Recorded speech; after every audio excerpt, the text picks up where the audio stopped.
Olá, meus irmãos, minhas irmãs, sejam bem-vindos ao canal Bersabé das Graças. Meu nome é Luciana Cordeiro e estamos no programa Psicologia e Graça.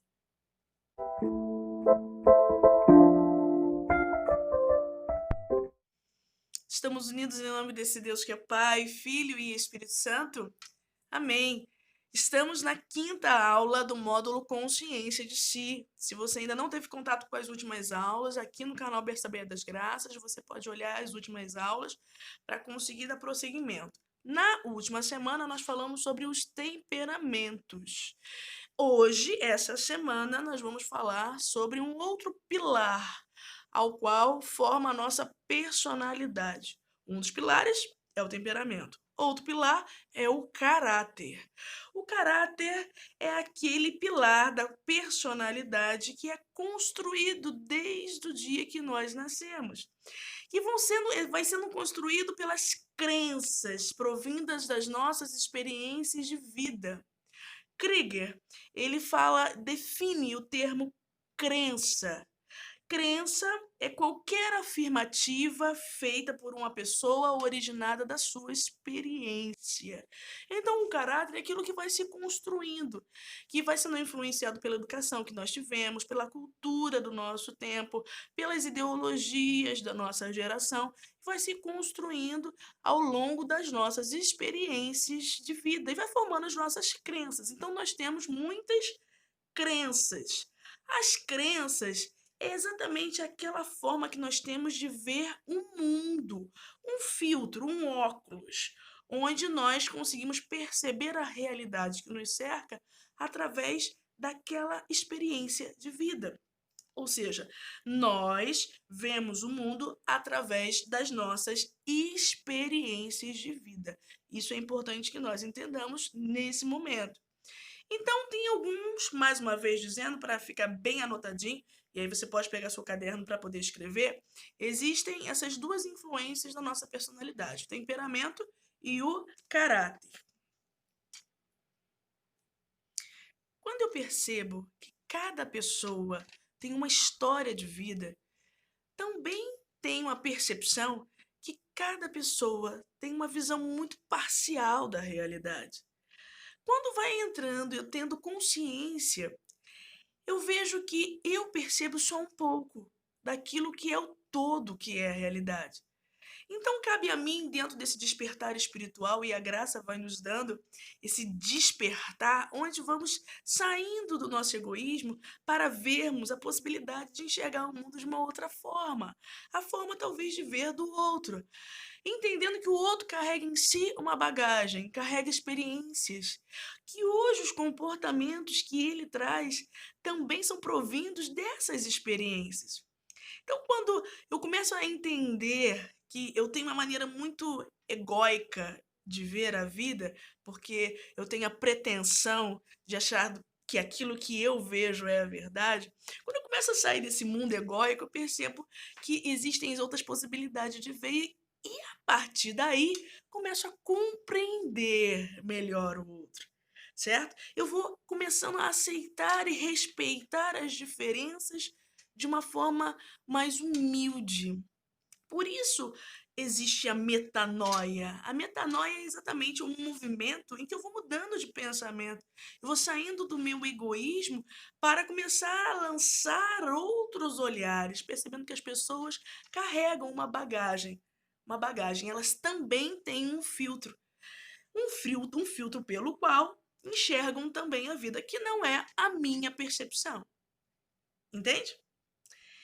Então, a afetividade, ela é formada desde o ventre materno. Aí você me pergunta, Luciano, o que é afetividade? A afetividade eu posso definir para você, segundo Ferreira, que é a capacidade do indivíduo de experimentar o mundo através das suas emoções, através das suas tendências, das suas paixões. Nossa afetividade, ela vai sendo formada desde o ventre da nossa mãe. Ali nós já recebemos as impressões de afetos da nossa mãe, do nosso pai. Então eu poderia dizer para você que o melhor exemplo para se referir à afetividade é exatamente compará-la a um óculos, o óculos pelo qual nós vemos o mundo.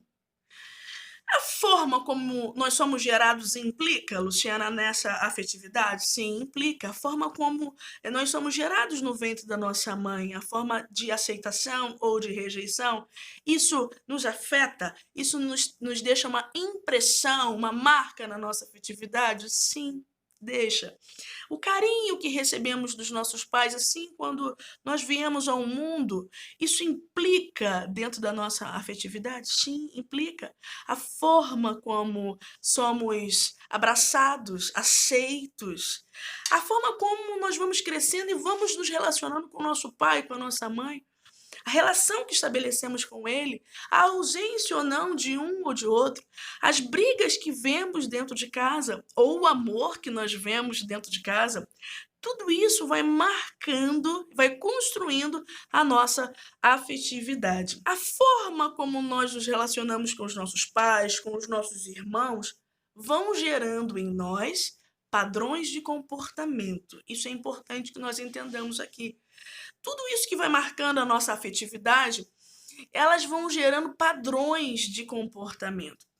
Por exemplo, a arrogância, né? Quando a gente percebe uma criança arrogante, um jovem arrogante, ou até um adulto arrogante, é um padrão de comportamento que existem causas por trás? Sim. A impulsividade, o modo impulsivo de ser, a dificuldade de expressar sentimentos. Quantas pessoas nós vemos com muita dificuldade de expressar sentimento? Isso vem também da dificuldade que tivemos lá nos períodos mais infantis. Ou seja, a dificuldade que tivemos de falar de nós mesmos, né? Então, também, por exemplo, o pedir ajuda, né? A dificuldade que o ser humano tem de pedir ajuda, às vezes muitos sentem um peso, né? Se sentem pesados. Então, isso tem causas, Luciana, tem feridas, tem traumas na infância? Sim, com certeza. Por exemplo, existe também, você vai se identificando aí, uma culpa exagerada que a pessoa carrega sobre si, né? Um caráter escrupuloso, ela carrega sempre em si, ou então vai evidenciando, ou então vai querendo achar uma culpa diante de tudo que está acontecendo, que a culpa sempre seria dela, ela que é um fardo, ela que é um peso, ela que é a culpada.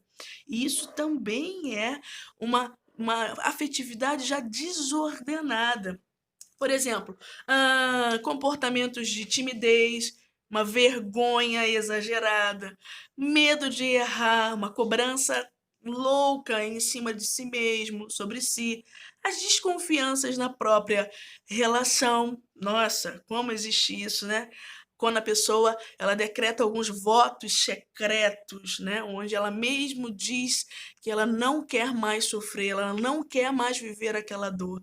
Então, a pessoa se fecha para as relações, ela se fecha para sensibilizar-se com aquilo que é do outro. Até mesmo os ciúmes obsessivos, né? A necessidade que eu tenho de botar a minha segurança em alguém, numa relação. Isso também podem ser comportamentos destrutivos, padrões de comportamento que são evidenciados por crenças distorcidas, essas crenças que nós vivemos lá na nossa infância, certo? Então, o que a graça faz?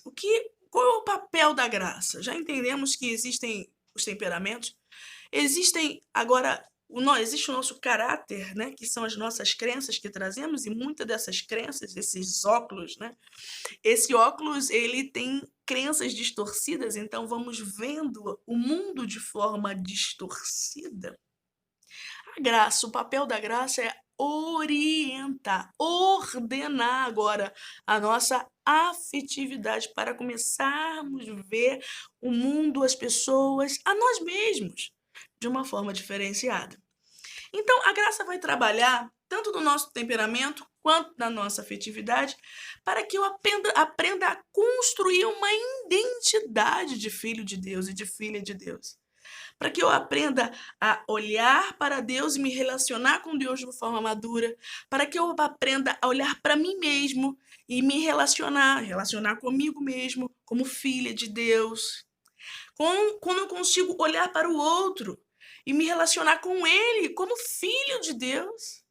Como eu consigo ter as realidades da vida que vão me acontecendo a todo momento e responder a essas realidades como filha de Deus. Entende o que eu digo? Uma das consequências mais terríveis do pecado é a deformação que o pecado fez na nossa autoimagem. Uma coisa que estraga todos os nossos relacionamentos, a forma como nós reagimos à vida. Pois, como eu não sei quem eu sou, quando eu não sei o meu valor, isso vai impactando todas as outras dimensões do meu ser. Então, nós temos a tendência de forjar a imagem de nós mesmos a partir de várias fontes. A partir daquilo que disseram de nós, a partir daquilo que nós ouvimos, a partir daquilo que o inimigo coloca na nossa cabeça.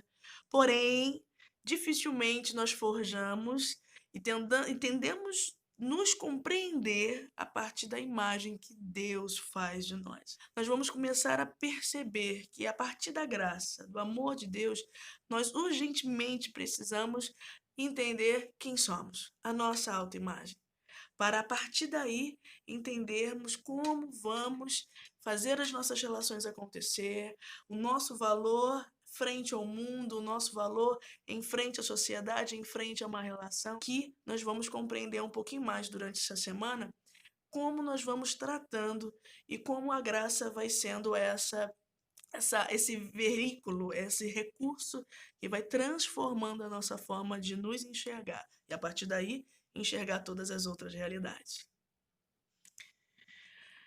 Vai ficar a perguntinha dessa semana, dessa aula 5 do módulo Consciência de Si.